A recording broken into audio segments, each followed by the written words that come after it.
Hello everyone, আজকে বানাবো মটরশুঁটি দিয়ে আলুর চপ।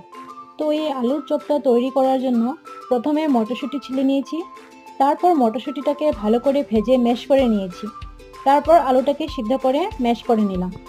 ম্যাশ করে নিয়ে তার মধ্যে দিয়ে দিলাম হলুদ গুঁড়ো, লবণ, কর্নফ্লোর, লঙ্কা গুঁড়ো আর ধনেপাতা।